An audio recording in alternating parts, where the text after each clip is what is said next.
Hello,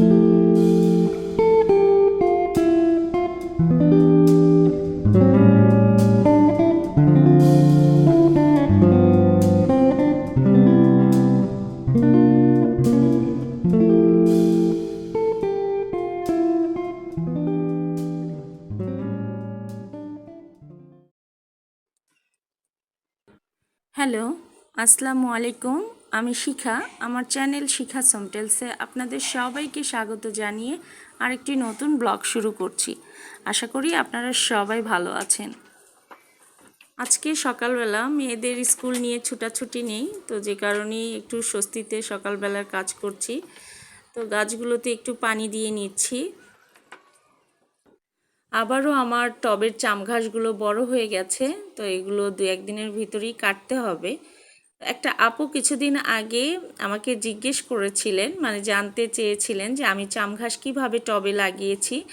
আমি টবে অন্যান্য গাছ লাগানোর জন্য যেভাবে মাটি রেডি করে রাখি ওভাবেই রেখেছিলাম, তাতে শুধু চাম ঘাসের গোড়ার অংশটা যেটা মাটির নিচে থাকে ওই অংশটাকে আমি উঠিয়ে এনে রোপণ করেছিলাম। তো সেখান থেকে এই যে এভাবে বেড়ে ওঠে। তবে এই চাম ঘাসটা একটু ছায়াযুক্ত জায়গায়, অল্প রোদ আসে এরকম জায়গায় ভালো হয়। তো যাই হোক, আমি সকালে গাছে পানি দেওয়া শেষ করে আমি কিচেনে এসেছি, এখন নাস্তা বানাবো। তো আমি চুলাটা রাতেই পরিষ্কার করে রেখেছিলাম, তো এখন সকালবেলা চুলাটা একটু সেট করে নিচ্ছি। বাবুরা আজকে একটু স্বস্তিতে ঘুমাচ্ছে। স্কুল থাকলে তো তখন আর এভাবে ঘুমাতে পারে না, সে ওদেরকে 6টায় উঠতে হয়, কখনো কখনো তারও আগে উঠতে হয়।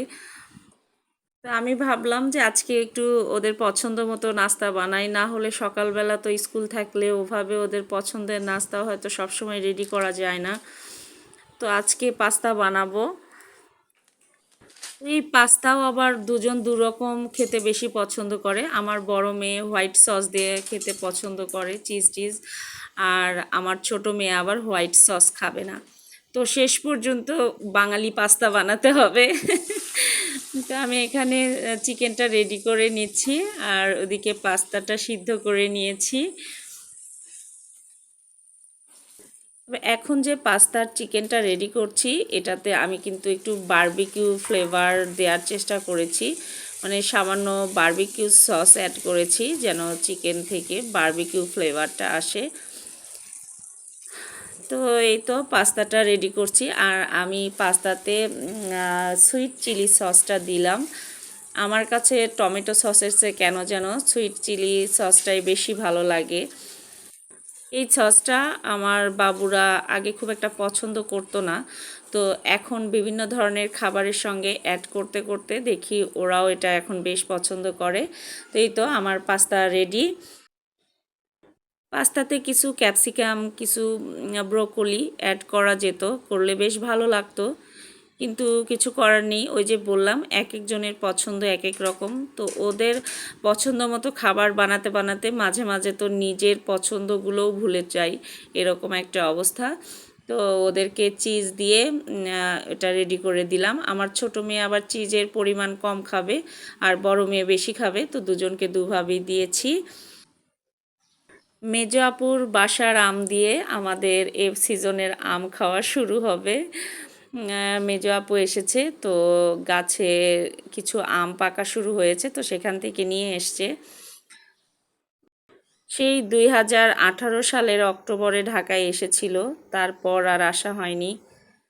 তারপর দেখা গেল কিছুদিন পর দুলাভাই মারা গেল, তারপর থেকে তো আর বাসা থেকেই বের হয় না। তো এবার বড় আপুরা বগুড়ায় গিয়েছে, তো ওরা জোর করে ধরে নিয়ে আসছে যে এখন না গেলে আর যাওয়াই হবে না। সেই কবে থেকে বলছে যে যাব যাব, কিন্তু তার আর আসা হয় না।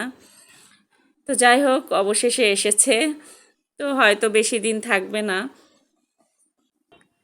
কুশন কাভারগুলো একটু চেঞ্জ করে নিচ্ছি। এর আগে তো সাদা রঙের যে কাভারগুলো ছিল সেগুলো এত দ্রুত নোংরা হয়ে যায়, দেখা যায় 1 সপ্তাহর বেশি রাখাই যায় না। তো এই কাভারটাও তো খুব একটা কালারফুল না, এটাও লাইট কালার, তবু সাদাটার চেয়ে ভালো আছে। তো ভাবছিলাম যে কিছু কালারফুল কাভার বানাবো, কিন্তু শরীরের যে অবস্থা কি আর কাভার বানাবো। ভাবি একটা হয় আর একটা, এই হচ্ছে আমার অবস্থা। এখন ভাবতে ভাবতেই অনেক সময় চলে যায়। আগে তো যদি মনে করেছি যে এখন এই কাজটা করব, মানে সেটা করে ফেলবো। আর এখন যদি বলি এই কাজটা শুরু করব, তো শুরু করতেই দেখা যায় যে 6 মাস লেগে যায়, এরকম একটা অবস্থা। আর এই কয়দিন হলো ঘামতে ঘামতে আমার অবস্থা এত খারাপ, আমার ভয়েস তো শুনতেই পাচ্ছেন। শুরুর দিকে আমার ভয়েসটা কেমন ছিল আর এখন আমার ভয়েসটা কেমন হয়ে গেল। এই ভয়েস দিতে দিতে এরকম অবস্থা হয়। একটু বেশিক্ষণ কথা বললেই আমার এই প্রবলেমটা হয়। তো ভয়েস দিতে বসলে তো কথা না বলে আর উপায় নেই, বা কতক্ষণই বা আমি ওয়েট করব। তো যাই হোক, যেমনই হোক দেওয়ার চেষ্টা করছি। আর এখন তো আমি ভিডিওগুলোও একদম টাইমলি দিতে পারি না, আগে যে শিডিউলে দিতাম এখন সেটাও দিতে পারি না। আর ছোট বাবু বারবার অসুস্থ হয়ে পড়ছে, সে আবারও অসুস্থ হয়ে গেছে।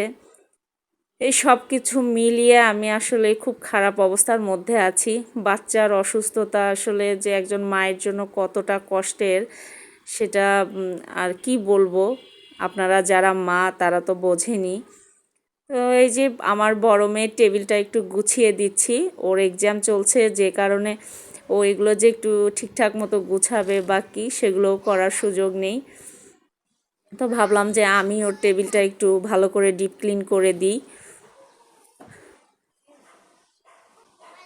তো ছোটো মেয়ে অসুস্থ হওয়ার কারণে দেখা যাচ্ছে যে আমি যেখানেই থাকি ও সেখানেই থাকতে চায়। মানে অন্য সময় দেখা যায় ও ওর মতো অন্য জায়গায় বসে হয়তো খেলে, আমি আমার মতো কাজ করি। কিন্তু এখন শরীর খারাপের কারণে আমি যেখানে থাকি ও সেখানেই থাকতে চায়। তো আমি এদিকে টেবিল ক্লিন করে গুছিয়ে নিচ্ছি, আর ও বেডের মধ্যে খেলনা নিয়ে এসে বসে খেলছে। সে খেলার পাশাপাশি কিন্তু আবার আমার সঙ্গে গল্পও করছে। তো আমার কাজ করা দেখে আমাকে বলছে যে মা, আমি বড় হলে তোমাকে আর কষ্ট করে এভাবে কাজ করতে হবে না, আমি তোমার সব কাজ করে দিব, আমি তোমাকে রান্না করে দিব, আমি তোমাকে খাবার উঠিয়ে খাওয়াবো।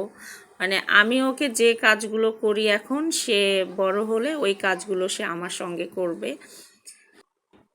আর শুধু এটুকুই না, সে নাকি আমার সঙ্গে থাকবে সব সময়, সে বিয়ে করবে না, বিয়ে করলে শ্বশুর বাড়িতে চলে যেতে হবে। তো শ্বশুর বাড়িতে গেলে তো আমার সঙ্গে থাকতে পারবে না, আমাকে দেখতে পারবে না। তো সেই জন্য সে নাকি বিয়েও করবে না। তো ওর এই গল্পগুলো শুনি আর আমি শুধু হাসি। তো এই তো, সে খেলনা নিয়ে বসে বসে খেলছে, আর এতক্ষণে যে আমার সাথে এত কিছু বক বক করছে। এই খেলনাটা তার বাবা বাইরে থেকে নিয়ে এসেছে, মানে কিছুদিন আগে সিঙ্গাপুর গিয়েছিল, তো সেখান থেকে সে যখনই দেশের বাইরেই যাক বা যেখানেই যাক, তার মেয়েকে যদি জিজ্ঞেস করে যে মা তুমি কি নিবা, তো সে বলবে যে তার খেলনা লাগবে। অথচ সে কিন্তু কোনো খেলনা দিয়েই বেশি দিন খেলে না। নতুন একটা খেলনা পাইলে খুব বেশি হলে 5-7 দিন, এটাই অনেক। মানে এর চেয়ে বেশি সময় সে ওটা নিয়ে খেলবে না। এই কয়েকদিন খেলে ওটা শেষ, তারপর তার আবার নতুন খেলনা লাগবে। এদিকে বাসা গুছানোর সব কাজ শেষ করে আমি কিচেনে চলে এসেছি। অফ ক্যামেরায় কিন্তু সব কাটা বাছার কাজ রেডি করে নিয়েছি। তো আজকে আমি মেটে আলু দিয়ে পটল আর সঙ্গে কিছু আলু ঝুরি করে দিয়ে টাটকিনি মাছ দিয়ে চচ্চড়ি রান্না করছি হাতে মাখিয়ে। তো এই মেটে আলুটা আসলে দু ধরনের হয়, একটা হচ্ছে সাদা রঙের আর একটা লাল। তো সাদাটা কিন্তু বেশি টেস্টি, সাদাটা হচ্ছে খুব সফট, একটুতেই দেখা যায় এটা সিদ্ধ হয়ে যায়। আর লাল যেটা, ওটা কিন্তু একটু সিদ্ধ হতে সময় লাগে। আর দুটোর টেস্টও কিন্তু আলাদা। তো আমার কাছে এই সাদাটাই বেশি ভালো লাগে। আর এদিকে আমি একদম ছোট ছোট চিংড়ি মাছ দিয়ে কচুরলতি রান্না করছি। আর চচ্চড়ির রান্নাটা ঠিক যখন মাঝামাঝিতে, তখন আমি ধনে পাতা দিয়ে দিচ্ছি, ফ্রোজেন করা ধনে পাতা। ধনে পাতা শুরুতেও দেওয়া যায়, তবে একদম শুরুতেই যদি ধনে পাতা দেওয়া হয়, ধনে পাতার ফ্লেভারটা অনেকটাই কমে যায় রান্না শেষ হতে হতে। আর যদি রান্নার শেষের দিকে দেয়া যায় তাহলে ফ্লেভারটা অনেক বেশি থাকে। তো যে কারণেই ধনে পাতাটা আমি রান্নার শেষের দিকে দিয়ে দিলাম। আর এদিকে মুরগির মাংস রান্না করব, তো এটার জন্য আমি মশলা রেডি করে নিচ্ছি, রুটিন যে মশলা সেটাই, এটা পেস্ট করে তারপর রান্নায় দিব। তো আমার কাজ বা আমার ভিডিও যদি আপনাদের ভালো লেগে থাকে, চাইলে ছোট্ট করে একটা লাইক দিতে পারেন। আর আমার চ্যানেলে যারা নতুন তারা চাইলে সাবস্ক্রাইব করতে পারেন, তাহলে আমার ভিডিও আপলোড করার সঙ্গে সঙ্গে আপনাদের কাছে নোটিফিকেশন পৌঁছে যাবে আর আপনারা আপনাদের সময় সুযোগ এবং সুবিধা মতো আমার ভিডিওটি দেখে নিতে পারবেন। আর যদি কিছু জানার বা বলার থাকে কমেন্ট বক্সে জানিয়ে যাবেন, আমি অবশ্যই আনসার দিব। এদিকে মশলাটা পেস্ট করে নিচ্ছি আর পেঁয়াজটাও ভাজা হচ্ছে। মুরগির মাংসটা রান্না করব। এই মুরগির মাংসটা আমি খাই না, আমার পছন্দের দুটো খাবার অলরেডি হয়ে গেছে। এখন আর কোনো মাংসই তেমন ভালো লাগে না, শুধু মুরগির মাংস কেন, ফার্মের যে মুরগি সেগুলো তো আমি খাই না। এক দেশি মুরগি একটু খাই, সেটাও এখন আর কেন জানি অত ভালো লাগে না। কোনো মাংসই আর অতটা পছন্দ না, দেখা যায় মাছ বা শাকসবজি ডাল এগুলোই বেশি পছন্দ করি। অথচ একটা সময় ছিল যে এখন যেগুলো পছন্দের তালিকায় এগুলো তখন সম্পূর্ণ অপছন্দের তালিকায় ছিল, আর যেগুলো পছন্দের তালিকায় ছিল সেগুলো এখন অপছন্দের তালিকায় চলে গেছে। এদিকে আমার ভাত রান্না হয়ে গেছে আর এদিকে মুরগির মাংসটাও রান্না হয়ে গেছে, মানে আমার সম্পূর্ণ রান্নাই কমপ্লিট। তো আপনাদেরকে একেবারেই শর্টকাটে শেয়ার করলাম, কারণ আমার বড় মেয়ের এক্সাম আছে ওর দুপুর থেকে, তো ওকে দ্রুত খাবার দিব এবং ওকে আবার রেখেও আসতে হবে। তো আজকের মতো ভিডিওটা এখানেই শেষ করছি। আপনারা সবাই ভালো থাকবেন, আমার জন্য বেশি বেশি দোয়া করবেন, আমার মেয়েদের জন্য বেশি বেশি দোয়া করবেন। নেক্সট ভিডিওতে আবারও কথা হবে ইনশাল্লাহ।